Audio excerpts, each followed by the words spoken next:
Hello বন্ধুরা, আজ বানাবো আমি বিট ভাজা। সেজন্য নিয়ে নিয়েছি 3টে বিট। বিটগুলোকে জলে ভালো করে পরিষ্কার করে নেব, তারপর এগুলোকে ছোট্ট ছোট্ট করে কেটে নেব। বিটগুলোকে ধুয়ে আমি একটা পাত্রে তুলে নিয়েছি। এবার এই বিটগুলোকে ছোট ছোট করে কেটে নেব। বিটগুলোকে ঠিক এরকমভাবে কেটে নেবেন। এগুলো কিন্তু তোমার ঘুগনিতে দিয়েও খাওয়া যায়, ভাতের সাথেও খাওয়া হয়, খিচুড়িতেও খাওয়া হয়। অতএব আমি খিচুড়ি বানিয়েছি, তো আমি বিট ভাজা বানালাম। আমার ছেলে বিটের তরকারি খেতে ভালোবাসে না, বিটটা ভেজে দিলে ও ভাজাটা পছন্দ করে। আপনাদের বাড়িতেও কেউ যদি বিটের তরকারি খেতে পছন্দ না করে, তাকে এরকম করে বিট ভাজা বানিয়ে দেবেন, দেখবেন সেও পছন্দ করবে। আর বিট শরীরের পক্ষে খুবই উপকারী। কড়াইতে তেল দিয়ে দিয়েছি, তেলটা গরম হয়ে আসছে। আর এখানে সাদা তেল ব্যবহার করব, যেটা বলে সানফ্লাওয়ার অয়েল। এখানে অল্প পরিমাণ সাদা তেল দেবেন এবং তেলটা গরম হয়ে এলে এই কেটে রাখা বিটগুলো এর মধ্যে দিয়ে দেবেন। বেশ কিছুক্ষণ বিটগুলোকে এমনি এই তেলে দিয়ে নাড়াচাড়া করে নেবেন। এখন কিন্তু কিছু দেবো না।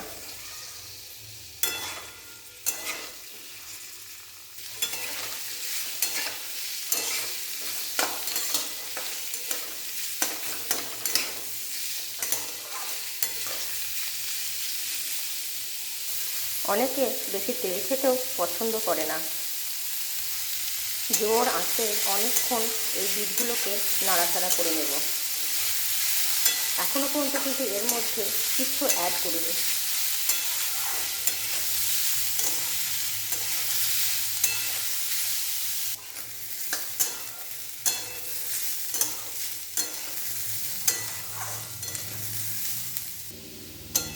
বিটটাকে 10 মিনিট এরকম করে নাড়াচাড়া করার পর এর মধ্যে এবার অ্যাড করব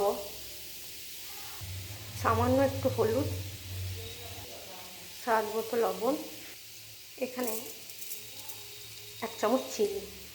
মানে এটা একটু মিষ্টি মিষ্টি তাকের হবে, আর আমার ছেলে একটু মিষ্টি তাকের খেতে খুব ভালোবাসে। এটাকে আবারও একটু নাড়াচাড়া করে নেব।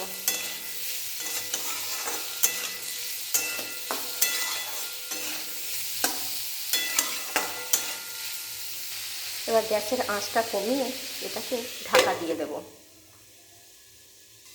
এটা ঢাকা খুলে একটু নাড়াচাড়া করে নেব। দেখো বন্ধুরা, এর মধ্যে জল বেরিয়েছে। আমি কিন্তু এতে জল অ্যাড করিনি। এই দিকে নিজে থেকে এটা সিদ্ধ হয়ে যাবে। বিটটা 5 মিনিট ঢাকা রাখা হয়ে গিয়েছে। এবার এটাকে খুলে দেখি। দেখো,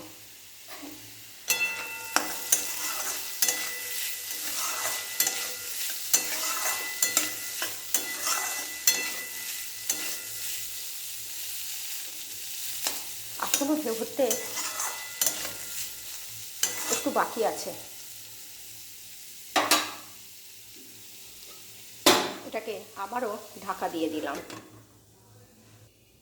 দেখো বন্ধুরা, 10 মিনিট হয়ে গিয়েছে। তার মাঝে আমি 3-4 বার এটাকে ঢাকা খুলে নাড়াচাড়া করে নিয়েছি। এবার দেখুন, এটা আমার কিন্তু হয়ে গিয়েছে।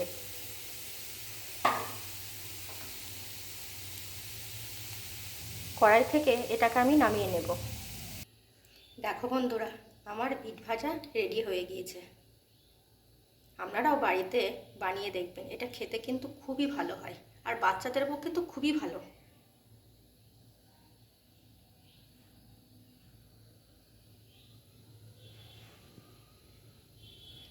কমেন্টে জানাবেন এই রেসিপিটা কার কার ভালো লাগলো।